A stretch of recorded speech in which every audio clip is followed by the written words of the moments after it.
예, 국민의힘 배현진입니다. 인권위원장님께 질의드리겠습니다. 네. 안녕하십니까? 네. 예, 오랜만에 뵙습니다. 네.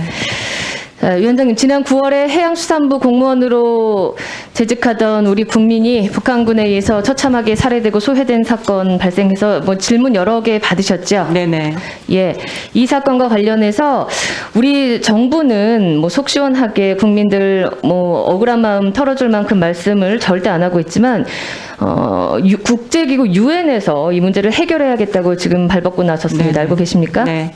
예, 유엔에서 아마 금주 내로 우리 정부의 공식적인 혐의 사안을 발생할 내용인데 그에 대해서는 이 인권 문제 북한이 한국 공무원을 서해상에서 총살한 것은 국제인권법 위반이다. 아무리 코로나 상황이라도 발견 즉시 사살하는 행태는 정당화될 수 없다라는 그런 내용의 서한을 보낼 예정입니다. 아십니까? 네. 예. 위원장님께서 10월 30일에 북한이 가해자라고 저희 박대출 위원님과 함께 해서 질의하신 내용 중에 인정을 하셨더라고요. 맞죠? 네. 예. 그 당일에 또 북한이 남측 책임이다라고 이 대한민국의 책임을 떠넘겼는데 여기에 대해서 적어도 인권위에서는 유엔도 나서는데 국제기구도 나서는데 좀 나서서 한 말씀 해주셔야 되지 않았습니까? 인권위원회에서는 9월 28일 날 사실 이 사건이 일어나고 나서 얼마 있다가 성명을 냈습니다. 그래서 북한에 대해서도 저희가 촉구를 했고요.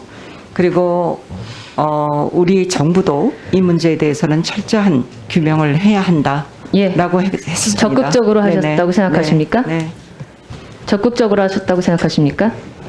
저희가 실제로 보고를 받거나 이렇지는 않기 때문에 저희가 있는 선에서는 자, 위원장님 네네. 기억하실지 모르겠지만 네. 문체위 상임위에서 최숙현법 관련해서 청문회를 네네. 할 때 네. 제가 아무래도 국가인권위원장께서 대통령이 움직이지 않으면 잘 뭘 안 하신다. 최숙현 선수의 그런 비운의 사고 또한 그런 것 아니냐라고 의문을 던지면서 혹시 대통령 직속기관이냐라고 했더니 위원장님께서 발끈하시면서 대통령 독립기구다라고 말씀을 하셨어요. 맞죠? 네.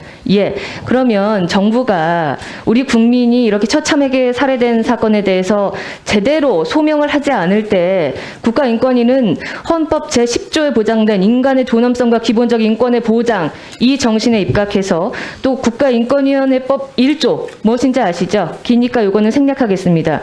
이에 근거해서 더 강력하게 정부와 대통령, 청와대에게 촉구하셨어야 되지 않습니까?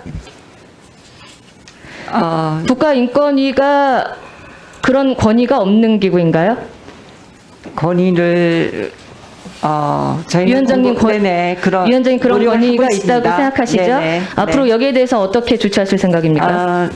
인권위원회에서는 사실 정권에 따라서 이렇게 입장을 달리하느냐라고 말씀을 하셨는데 그러하지 정권의 않다. 문제가 아닙니다. 네네, 우리 네. 국민이 살해된 사건에 대해서 네. 지금 당장 끝나지 않은 이 현안에 대해서 유엔이 움직이기 시작했는데 국가인권위 우리 위원장님께서 어떻게 지금 앞으로 처리하시겠냐라는 질문을 다시 드린 겁니다. 그러니까 저희의 하는 방식은 지금 현재로는 철저한 규명을 하라 이제 이런 것을 유엔에 물론 우리가 먼저 네네. 입장을 냈으면 좋겠지만 참 망신스러운 일입니다만 유엔이 먼저 노력을 했으니까 여기에 맞춰 손잡고 정부와 청와대에 촉구하시겠습니까?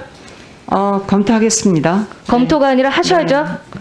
그렇지 않으면 국가인권위원회가 독립기구로서의 권위를 인정받을 이유가 없지 않습니까? 네, 위원님이 어떤 말씀을 하시는지 충분히 저는 기대하겠습니다. 네, 공감합니다. 제가 네. 감사합니다. 두 번째 짧게 또 질의 하나 드리겠습니다. 지난번 최숙현 청문회 때 지금 관련해서 그때도 질의 드렸던 건데 오늘 정의용 의원께서 공교롭게도 질문을 주셨어요. 상담 서비스 접근성 제고에 관해서 당시에 이 최숙현 선수도 마찬가지지만 인권에 대해서 피해자들이 접근할 수 있는 통로가 인권이 없다라고 제가 지적을 드렸죠. 서울시 다산콜센터도 전문 상담요원들이 전화를 받아가지고 통화 내용을 기록하고 피해자에게 확인을 재차하는데 인권위는 그런 기능이 굉장히 소극적이었습니다. 네. 그런데 올해 예산을 보니까요. 상담원도 줄었고 상담 사례비도 줄었고 이거 서비스의 질이 당연히 떨어지지 않겠습니까? 이 예산 잘못 편성하신 거 아니에요?